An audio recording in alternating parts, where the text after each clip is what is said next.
Vamos a orar al Señor en esta hora. Padre, te damos muchas gracias en esta preciosa mañana por tu presencia en medio nuestro.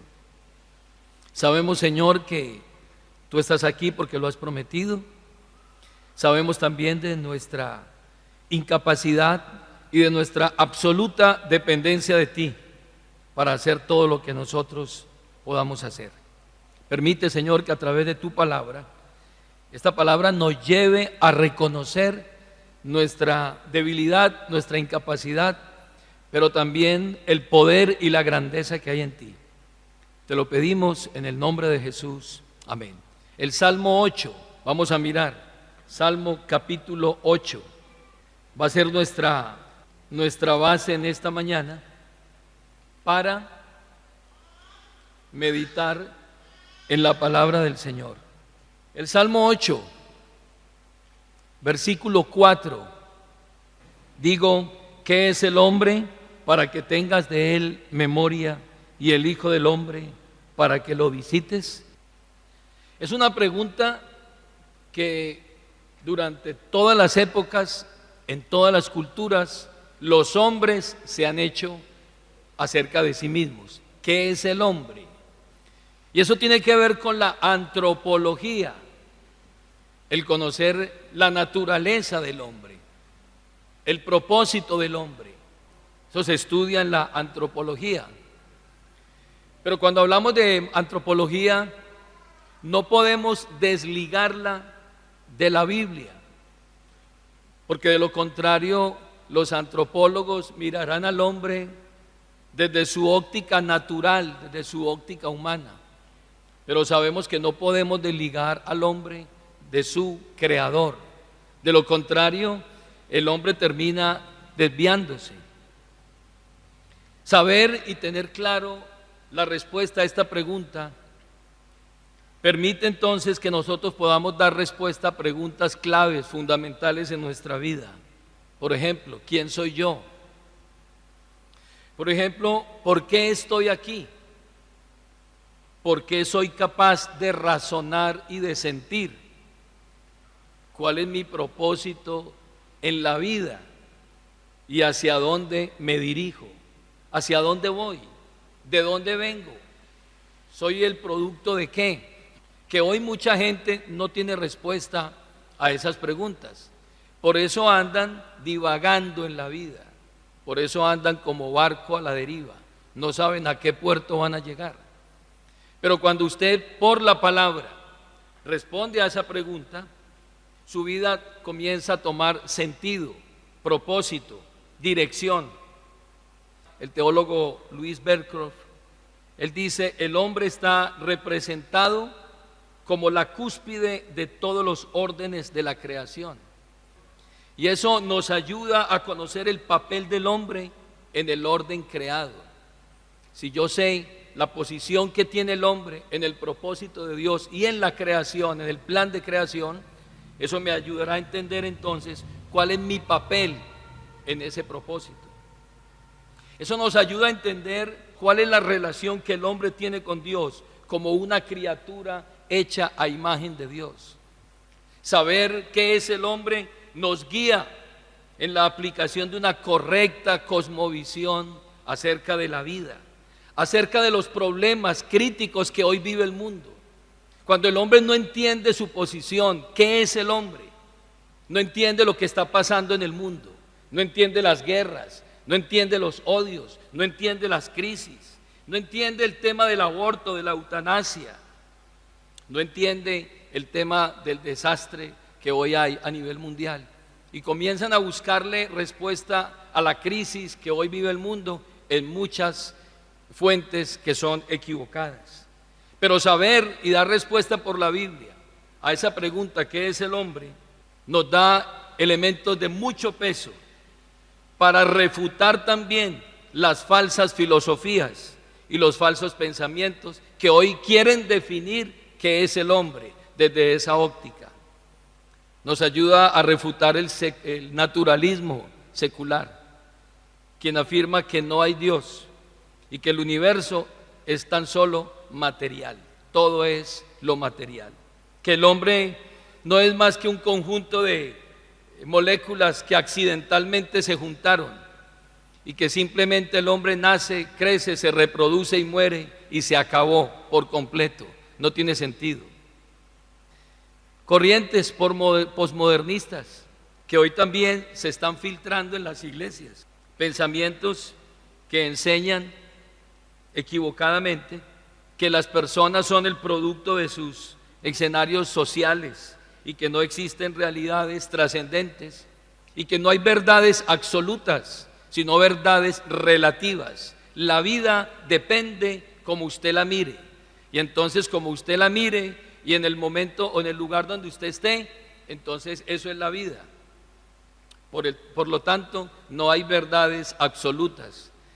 Corrientes doctrinales de religiones falsas, como el hinduismo, como el budismo, que declaran que el destino del hombre es una unión espiritual simplemente con una fuerza mística, en donde él deja a un lado su personalidad, su esencia, para unirse a esas divinidades, y que simplemente deja a un lado lo que es en esencia el hombre.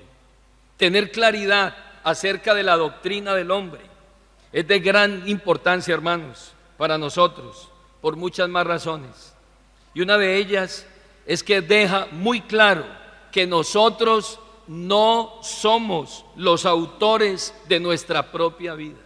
El hombre no es el autor de su vida, como nos están vendiendo las corrientes modernas hoy, que usted es el autor de su vida, que usted es el capitán de su barco, el arquitecto de su vida. No, eso no es verdad. Nosotros no somos los autores de nuestra vida. Dios nos creó a nosotros con un propósito, y Dios es el autor y consumador de todas las cosas. Nosotros fuimos traídos a existencia por la voluntad soberana de Dios y Él como creador. Por eso la Biblia comienza en Génesis 1:1 mostrando a Dios con uno de sus atributos, y el atributo que comienza la Biblia es: creó Dios, Dios como creador. El hecho de que Dios sea creador lo hace merecedor y totalmente soberano con sus criaturas. Él sabe para qué las hizo y por qué las hizo. Dar respuesta a esa pregunta nos muestra también que nosotros no nos pertenecemos a nosotros mismos. Dios nos hizo para cumplir sus propósitos y su buena voluntad. Así de que ni somos autores de nuestra propia vida ni nuestro propio destino, y tampoco nos pertenecemos a nosotros mismos. La Biblia dice que todo vuestro ser, espíritu, alma y cuerpo sean guardados irreprensibles hasta la venida del Señor. Nosotros no nos pertenecemos a nosotros mismos. Nuestra alma tiene un dueño. En el libro de Ezequiel dice: mías son las almas. El alma del hombre, de la mujer, del grande y del pequeño, todas las almas son mías, dice el Señor. El alma que pecare, esa morirá, dice el Señor. Su cuerpo es del Señor. Usted es templo del Espíritu Santo. El Espíritu Santo mora en usted, y la Biblia dice: cualquiera que destruyere el templo de Dios, Dios lo destruirá a él, porque el cuerpo donde el Espíritu Santo mora es de Dios. Nosotros no nos pertenecemos. Finalmente, tener respuesta a esa pregunta nos enseña que vivir independientemente de la persona de Dios y de la voluntad de Dios es negar por completo el propósito de Dios.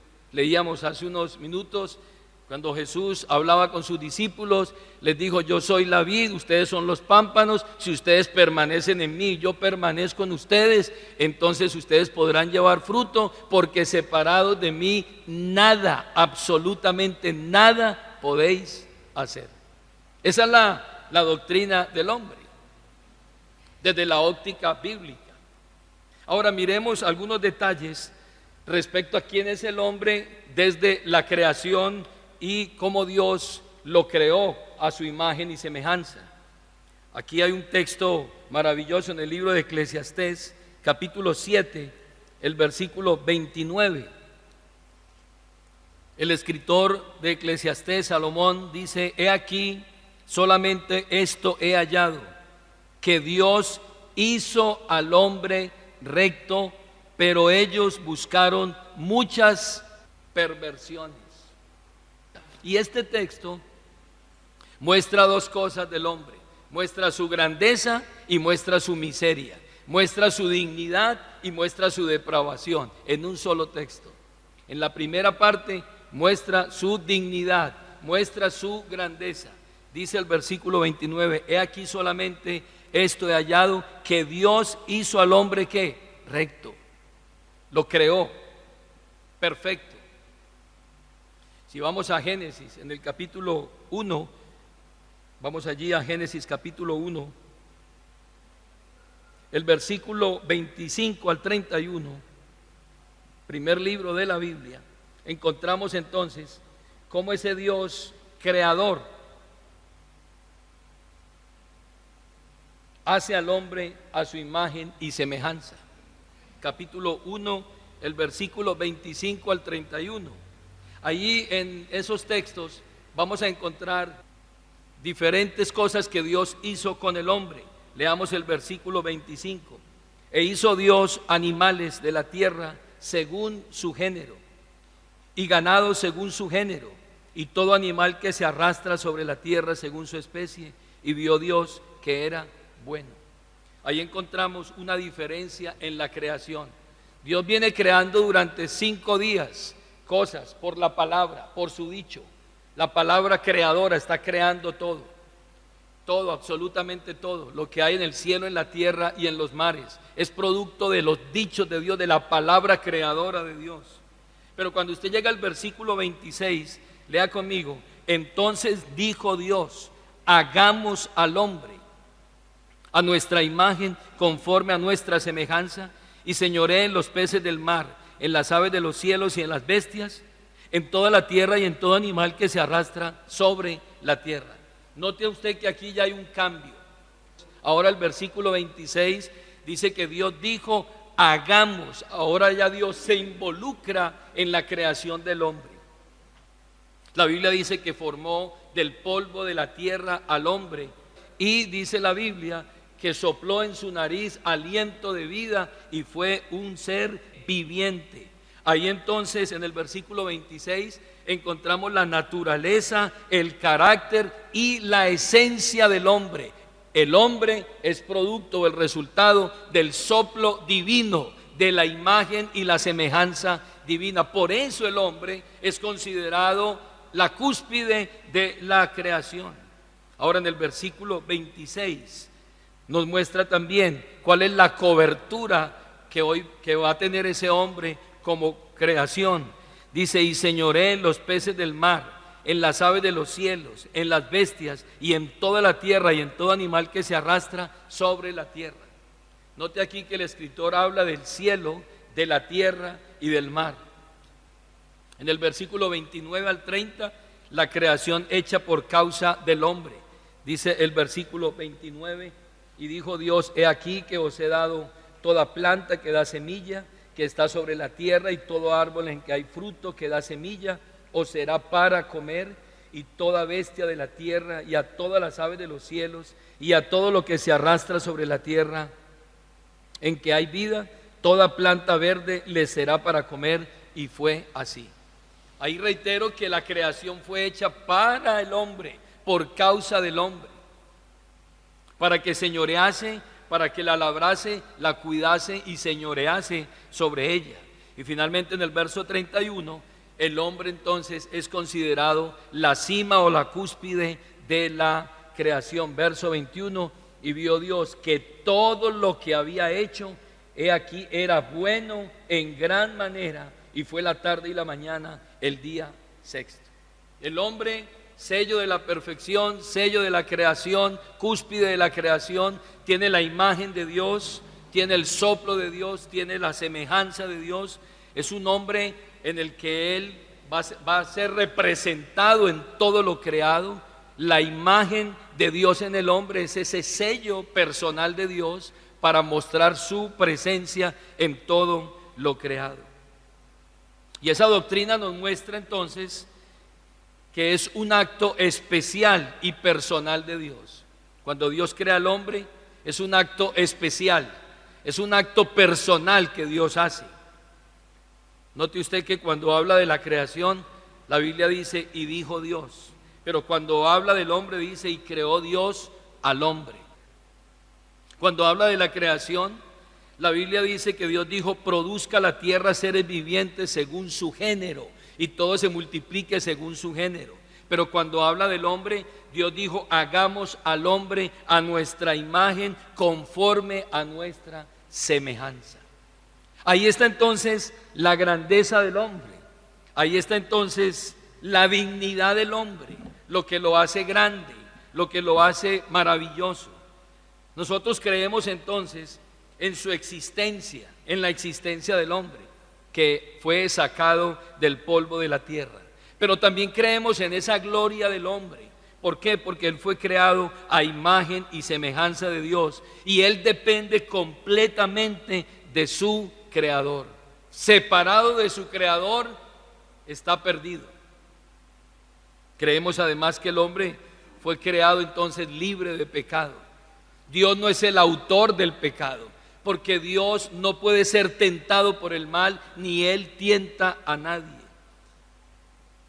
Reconocemos también que Dios creó a ese hombre con capacidad racional, con inteligencia, con voluntad, con determinación, pero también con una responsabilidad moral, porque Dios le dijo al hombre, todo esto va a ser para ustedes, pero les puso una restricción, les puso una ley, les puso un mandamiento, e hizo un pacto con el hombre para que si él lo quebrantaba, tendría unas consecuencias, pero si él lo obedecía, también tendría unas consecuencias positivas. Pero la Biblia nos muestra que ese hombre cuya grandeza muestra la imagen de Dios, la semejanza de Dios, el gobierno de Dios, la representación de Dios, en el capítulo 3 de Génesis nos muestra su estrepitosa caída. Una caída que trajo consecuencias terribles para la humanidad. De acuerdo a las Escrituras, entonces, Adán y Eva fueron tentados y desobedecieron un mandamiento, la palabra de Dios.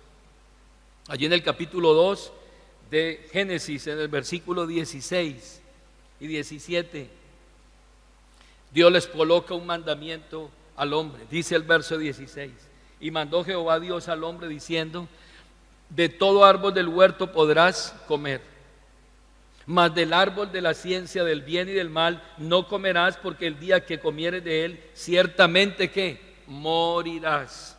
El hombre es infractor, no es infractor de un fruto, oído a esto, el hombre no es infractor de un fruto, es infractor de un mandamiento. Dios le había dado un mandamiento, ahí está, ahí aparece en el versículo 16 y 17.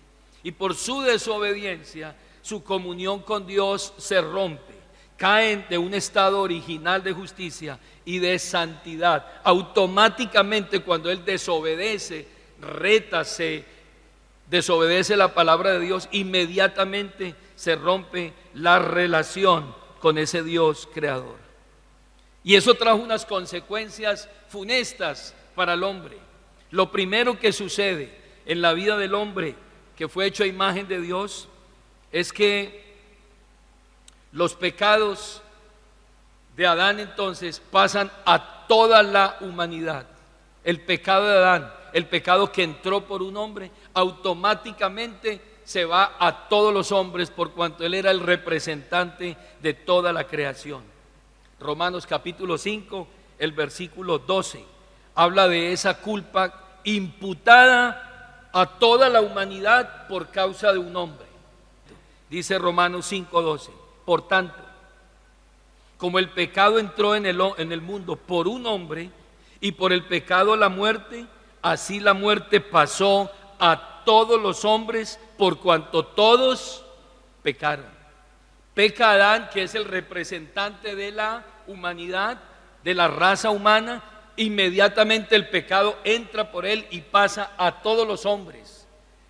Eso trae como consecuencia que todo hombre que nace, todo hombre nacido de mujer es pecador. El hombre no es pecador porque peca, el hombre peca porque es pecador. Su naturaleza, su esencia es pecadora. ¿Por causa de qué? del pecado de Adán. Y ahora entonces todos nosotros heredamos el pecado de Adán y sus consecuencias.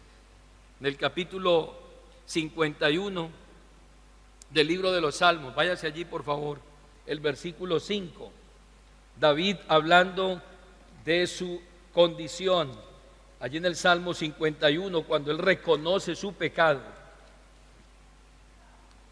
Salmo 51, el verso 5, dice la Escritura: he aquí en maldad he sido formado y en pecado me concibió mi madre.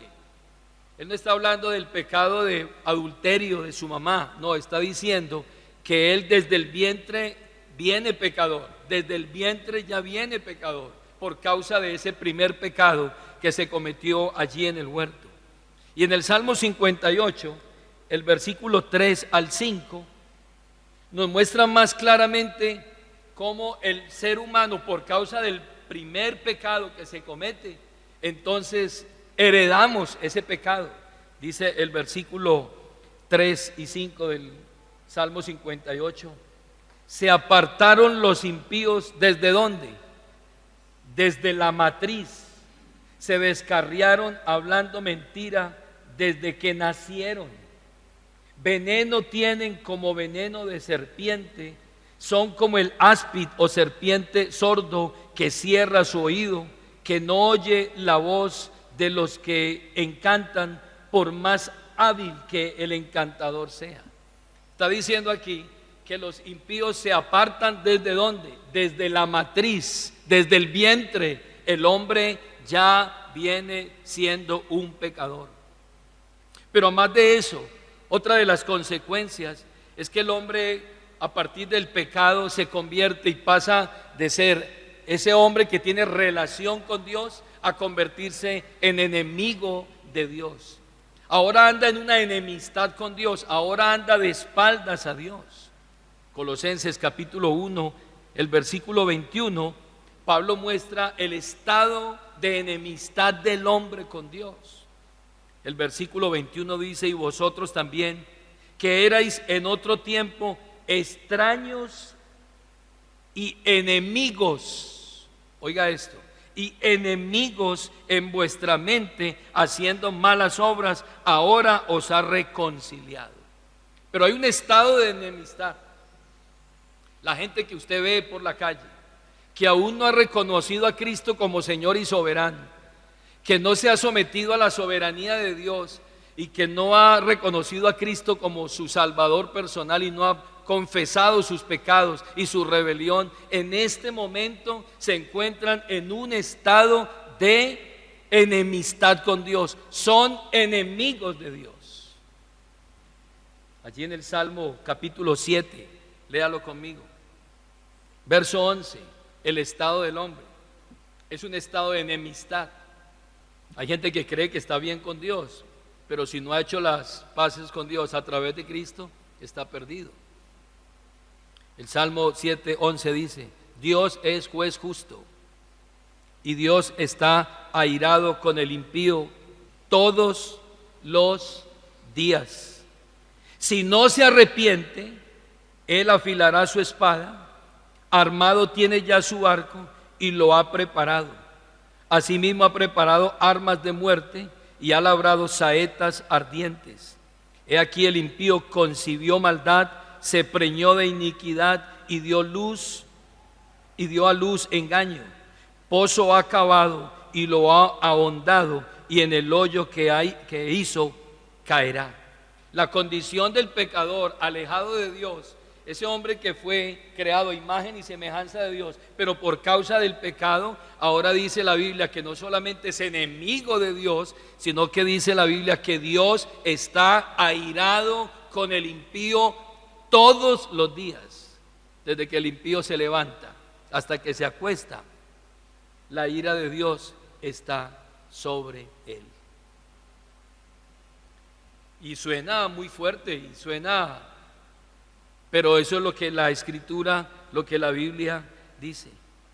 Ahora, otras consecuencias producto de ese pecado fue que la imagen de Dios en el hombre fue desfigurada, no se perdió, fue desfigurada y llegó a la vida del hombre la corrupción moral y lo ha contaminado completamente. Toda la esencia del hombre está contaminada por el pecado, por la caída de Adán. No solamente su cuerpo está contaminado, no solamente su razón está contaminada, sino también sus emociones y su voluntad. El hombre ha entrado entonces, por causa del pecado, en un estado de incapacidad humana. Todas las acciones del hombre están contaminadas por su propia corrupción moral. Y esa corrupción moral del hombre y su pecado impregnan absolutamente todas las dimensiones del hombre. Váyase a Isaías, capítulo 64, el versículo 6. No sé si alguna vez usted intentó limpiarse su rostro teniendo las manos sucias. De pronto usted estaba trabajando y tenía lodo en sus manos, estaba haciendo una labor y luego usted quiso limpiarse su rostro y sin saber usted se limpió su rostro con sus manos sucias. ¿Qué le pasó a su rostro?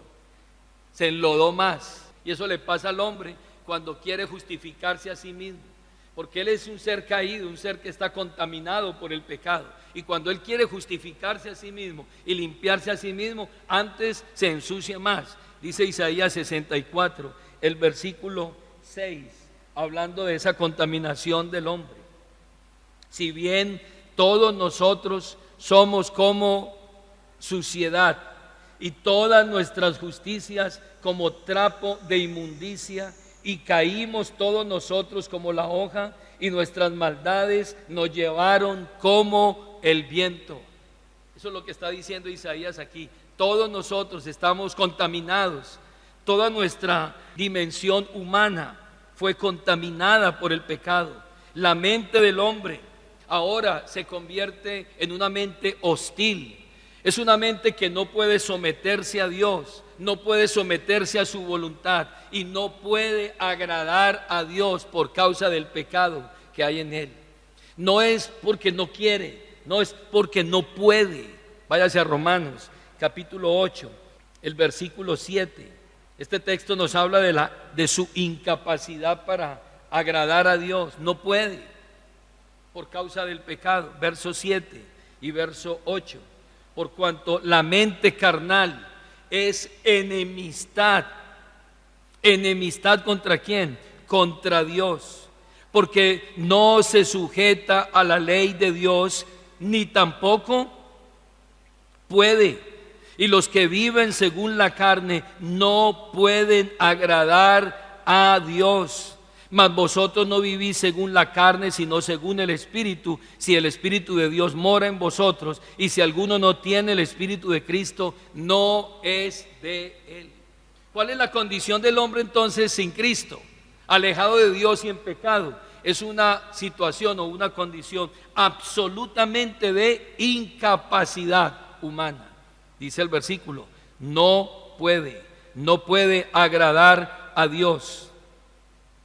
Versículo 6: el ocuparse de la carne es muerte, pero el ocuparse del Espíritu es vida y paz. Y ese hombre que tiene una mente carnal vive en enemistad contra Dios y no puede agradar a Dios. Verso 8: y los que viven según la carne no pueden agradar a Dios. Doctrina de la incapacidad humana. Es imposible que el hombre pueda agradar a Dios. Él hace esfuerzos, él busca hacerlo, pero él no puede, porque todo su ser está impregnado por causa del pecado. Pero no solamente tiene una incapacidad personal y humana, de su voluntad, que quiere salir y no puede, de sus emociones, de sus pensamientos, sino que también ahora ese ser que fue creado a imagen de Dios es un ser que tiene unas consecuencias funestas, eternamente hablando, desde la caída. Hay una separación ahora de ese hombre con Dios. Está alejado. Dios, que es el autor de la vida, tanto física como espiritual, ahora el hombre está alejado de Dios y está distante de Dios. Dios, que es la fuente de todo conocimiento y de toda luz, Ahora el hombre está alejado de Dios y está sumido en la oscuridad espiritual y anda a tientas sin tener la luz espiritual.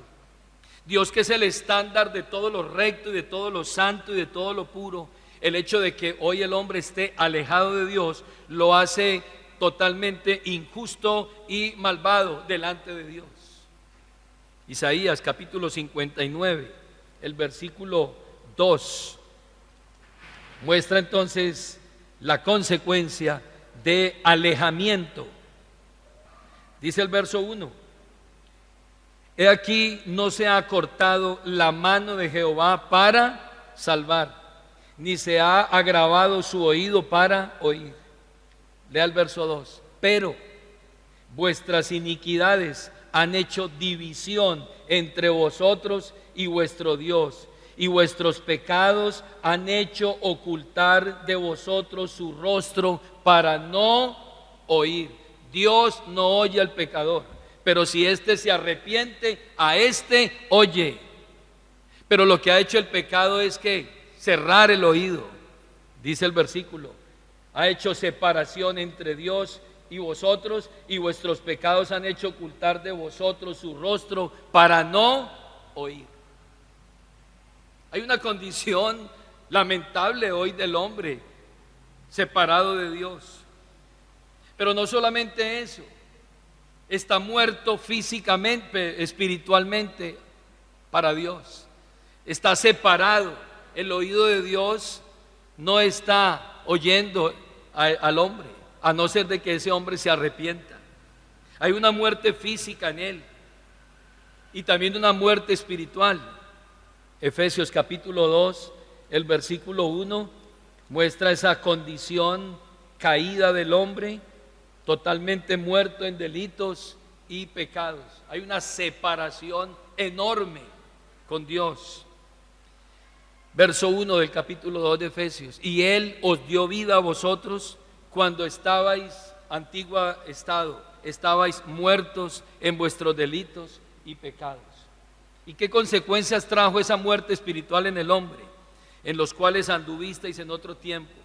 Entonces ese muerto espiritual ahora anda en la corriente de este mundo, conforme al príncipe de la potestad del aire, el espíritu que ahora opera en los hijos de desobediencia.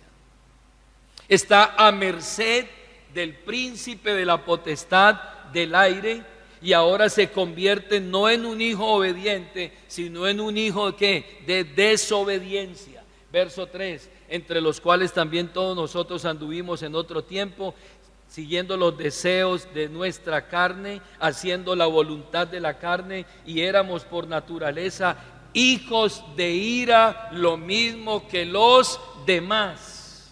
Pero ahí el texto es claro, dice que los hijos de ira, lo mismo que los demás. ¿Qué le espera a ese hombre alejado de Dios, que persiste en su pecado, en su maldad y en su rebelión? El Salmo capítulo 9, el versículo 7: al hombre le espera ser juzgado. Cada uno de los que pertenecen a la raza caída de Adán, un día estarán delante del Dios justo y omnisciente y serán juzgados de acuerdo a cada uno de sus pensamientos, sus palabras y sus obras. Tendrán que un día enfrentarse a su Creador. Salmo capítulo 9, el versículo 7, dice la Escritura: pero Jehová permanecerá para siempre, ha dispuesto su trono, ¿para qué? Para juicio.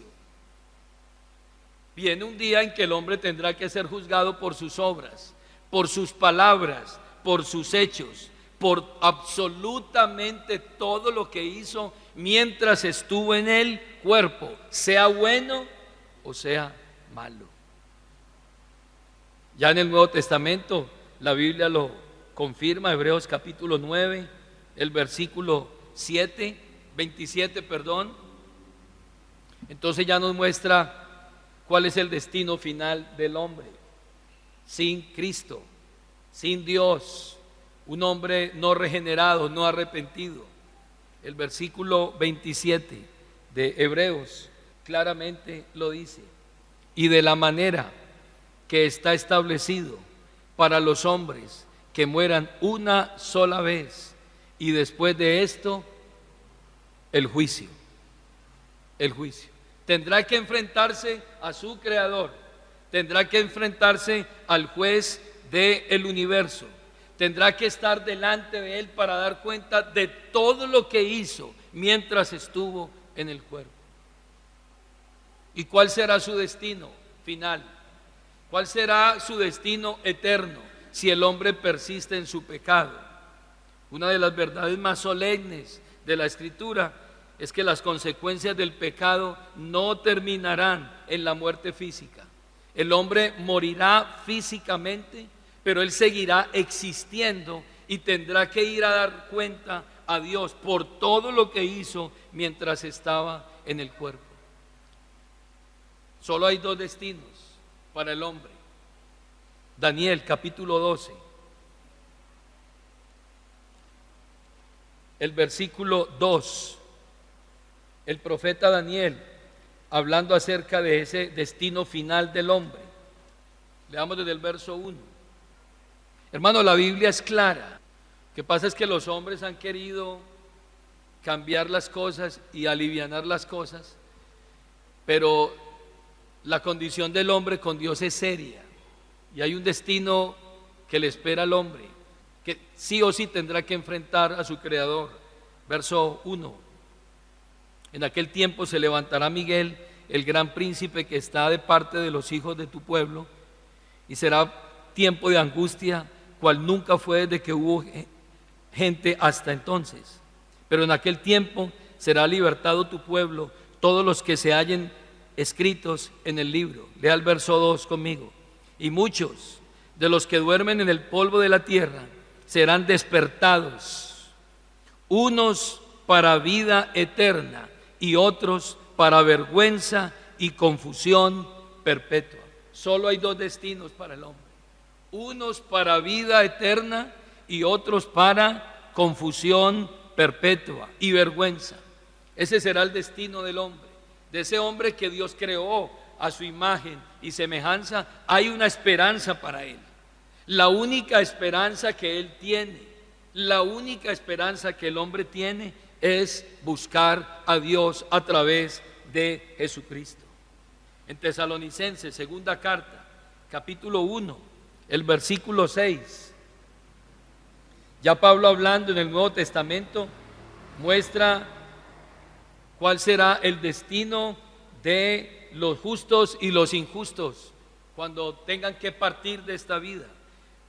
Segunda de Tesalonicenses, capítulo 1, el versículo 6, dice la Biblia: porque es justo delante de Dios pagar con tribulación a los que os atribulan, y a vosotros que sois atribulados, daros reposo con nosotros, cuando se manifieste el Señor Jesús desde el cielo con los ángeles de su poder, en llama de fuego, para dar retribución o pago a los que no conocieron a Dios ni obedecen el evangelio de nuestro Señor Jesucristo. Los que no lo obedecen. Verso 9: los cuales sufrirán pena de eterna perdición. Oiga esto: de eterna perdición, excluidos de la presencia del Señor y de la gloria de su poder. ¿Cuál será el destino final de los que no obedecen el evangelio? La Biblia lo dice: sufrirán pena de eterna perdición, excluidos de la presencia del Señor y de la gloria de su poder, cuando vengan aquel día para ser glorificado en sus santos y ser admirado en todos los que creyeron, por cuanto nuestro testimonio ha sido creído entre vosotros. Por lo cual asimismo oramos siempre por vosotros, para que nuestro Dios os tenga por dignos de su llamamiento y cumpla todo propósito de bondad y toda obra de fe con su poder. Entonces ahí hay una condición del hombre final. Pero hermano, todos no son malas noticias. Hay buenas noticias para el hombre. La única esperanza para el hombre es Cristo. Es Cristo. No es una religión, no es una filosofía, no son las obras humanas, no es que usted o yo seamos muy buena gente, no es que hagamos trabajo social, no es que demos a los pobres, nada, absolutamente nada de eso podrá cambiar la condición del hombre y cambiar su destino eterno del hombre. Lo único que podrá cambiar ese destino será Cristo, que es nuestra esperanza. Dios ha puesto a Cristo como la única esperanza para el hombre perdido, para el hombre que está hoy bajo ira, bajo condenación. Mire Colosenses capítulo 1, el versículo 24, 27 al 29. Cristo aquí se presenta como la única esperanza. Hoy los hombres se muestran como la esperanza en la humanidad. El político, el estadista, el religioso, ellos son la esperanza. Ningún hombre es esperanza para el hombre. El único que es presentado como la esperanza es Cristo. Colosenses capítulo 1, el versículo 24. Ahora me gozo en lo que padezco por vosotros y cumplo en mi carne lo que falta de las aflicciones de Cristo por su cuerpo, que es la iglesia, de la cual fui hecho ministro, según la administración de Dios que me fue dada para con vosotros, para que anuncie cumplidamente la palabra de Dios, el misterio que había estado oculto desde los siglos y edades, pero que ahora ha sido manifestado a sus santos, a quienes Dios quiso dar a conocer las riquezas de la gloria de este misterio entre los gentiles, que es Cristo en vosotros. ¿Qué cosa? La esperanza de gloria. La única esperanza que el hombre tiene, la única salida que el hombre tiene se llama Jesucristo. No hay otra, no hay otra. Consideremos que cada pasaje de la Biblia muestra una solemne verdad, que el hombre está perdido, que el hombre está caído, que el hombre es incapaz. Pero hay otra verdad en esos textos bíblicos que vamos a leer a continuación, y es que hay una esperanza para el hombre. Hay una solemne verdad, sí, que el hombre está separado de Dios, pero hay una verdad también, y es que Dios ha enviado a su Hijo unigénito para que todo aquel que en Él crea no se pierda, mas tenga vida eterna, porque Dios no ha enviado a su Hijo para condenar al mundo, sino para que el mundo sea salvo por Él. Si el hombre cree en Cristo, se salva. Si no cree en Cristo, será condenado. El Salmo 130, el verso 3 y 4. Salmo 130, el verso 3 y 4. Muestra una verdad solemne y una gran esperanza para el hombre. Mire lo que dice el verso 3 del capítulo 4. Jehová, si mirares a los pecados, ¿quién, oh Jehová, podrá mantenerse? Esa es una verdad. El salmista está diciendo aquí en el verso 3, Jehová, si mirares a los pecados, ¿quién, oh Jehová, podrá mantenerse? ¿Quién podrá estar en pie ante Dios, santo, justo y limpio?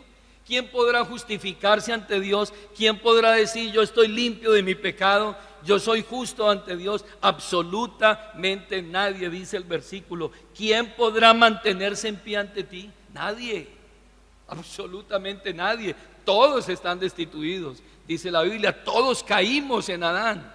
Pero dice el versículo 4, aquí está la esperanza, pero en ti hay perdón para que seas reverenciado. Ahí se abre ¿qué? Una esperanza para el hombre. Pero en ti hay perdón, pero en ti hay misericordia, pero en ti hay gracia abundante. Es verdad, el hombre hecho a la imagen de Dios, caído, que ahora anda en miseria espiritual y moral, hay una esperanza para él, y esa esperanza está en el perdón que Dios pueda otorgarle a él a través de la obra y de la persona de Cristo. Gálatas capítulo 3, el versículo 22 muestra también la solemne verdad del hombre pero también la gran esperanza que tiene el hombre a través del perdón que hay en Dios. Gálatas capítulo 3, el versículo 22, dice la Biblia: mas la Escritura lo encerró todo bajo pecado. Todos caímos, todos estamos destituidos, todos, absolutamente todos. La segunda parte del texto dice: para que la promesa, que es por la fe en Jesucristo, fuese dada a los creyentes. ¿Cuál promesa? Que Dios enviaría a su Hijo a este mundo para salvar a los pecadores, dijo Pablo, de los cuales yo soy el primero. Nuestras dos necesidades más grandes, mis hermanos y amigos, en esta mañana son ser salvos de la condenación del pecado y liberados del pecado. Pero la única forma que el hombre puede lograr eso no es a través de sus méritos, no es a través de su esfuerzo, no es a través de sus obras, no es a través de sus filosofías, de su religión, absolutamente de nada. La única forma es que el hombre mire a Dios a través de Cristo y reciba el perdón de sus pecados. Ese fue el mensaje apostólico, ese fue el mensaje de los discípulos y sigue siendo el mensaje hoy. Váyase a Hechos y terminamos con este versículo de Hechos capítulo 2, el versículo 36. La única forma de que ese hombre caído, que se ha enemistado con Dios por causa del pecado, logre otra vez restituir esa relación con Dios es a través de Jesucristo. Dice el versículo 36: sepa pues ciertísimamente toda la casa de Israel que a este Jesús, a quien vosotros crucificasteis, Dios le ha hecho Señor y Cristo. Al oír esto se compungieron de corazón y dijeron a Pedro y a los apóstoles: varones hermanos, ¿qué haremos? ¿Qué hacemos con el hombre caído, destituido, que le espera la condenación eterna? ¿Qué haremos? ¿Qué vamos a hacer? Que fue la misma pregunta que hizo el carcelero de Filipos: ¿qué tengo que hacer para ser salvo? Dígame, ¿qué tengo que hacer? Dios en su bondad y en su misericordia nos ha dado la respuesta. Versículo 37. Varones hermanos, ¿qué haremos? Y ahí está la respuesta, verso 38. Pedro les dijo: arrepentíos y bautícese cada uno de vosotros en el nombre de Jesucristo para perdón de los pecados y recibiréis el don del Espíritu Santo, porque para vosotros es la promesa y para vuestros hijos y para todos los que están lejos, para cuantos el Señor nuestro Dios llamare. Ahí está la salida. Es la única opción que hay, no existe otra opción. Esa es la condición del hombre. El hombre está en una incapacidad total, pero Dios puede restituir ese hombre a través de la persona de Cristo y de la obra de Cristo. Estemos en pie en esta mañana y vamos a dar gracias a Dios por esa obra salvífica. Pastor, ¿y el hombre ya perdió la imagen de Dios? No, esa imagen le pasó lo de la moneda que cayó en el lodazal. Está sucio, desfigurado, pero la mano poderosa de Dios, dice, no se ha cortado el brazo de Dios para salvar. Dios todavía tiene el brazo extendido. Ese brazo, ¿sabe cómo se llama? Cristo. Ese es el brazo de Dios, que Él alcanza al pecador a través de ese brazo. Es la justicia de Dios rescatando al hombre. Y el hombre puede volver otra vez a ser lo que fue desde el principio. Ese hombre que es hecho a la imagen y la semejanza de Dios. Por eso usted, amigo, si ha venido en esta mañana a este lugar y usted ha intentado por todos los medios salir de su condición, yo quiero decirle algo: usted no va a poder, porque su voluntad está coartada por el pecado. La única forma de que el hombre se libere del yugo del pecado y deje de ser un esclavo del pecado y que su voluntad sea liberada es a través de la obra de Cristo. Que Dios tome control de su vida y que lo haga usted verdaderamente libre. Y nosotros dar gracias en esta mañana por la obra que Dios ha hecho en nosotros a través de Cristo. Oremos. Padre, gracias por tu palabra que es viva y eficaz. Reconocemos en esta hora que solo por gracia, solo por la fe, solo por Cristo, solo por tu misericordia y tu bondad, nosotros fuimos alcanzados de nuestra vana manera de vivir. Estábamos viviendo bajo pecado, bajo condenación, bajo la ira de Dios, enemistados con Dios, alejados, separados, destituidos de la gloria de Dios. Pero a través de la obra de Cristo fuimos restituidos, fuimos atraídos a ti, Padre. Y ese puente que se había roto por causa del pecado, Señor, a través de Cristo, que es el sumo pontífice, ese constructor de puentes, el gran sumo sacerdote de nuestra fe, el autor y el consumador de nuestra fe, pudimos acercarnos a ti y hoy podemos tener amistad contigo. Hoy somos llamados hijos de Dios, hijos tuyos por la obra de Cristo. Permite, Señor, que hoy un pecador reconozca su condición y se devuelva de su camino y pueda encontrar en ti, a través de Cristo, Señor, refugio, restitución. Lo pedimos en el nombre de tu amado Hijo Jesucristo. Amén.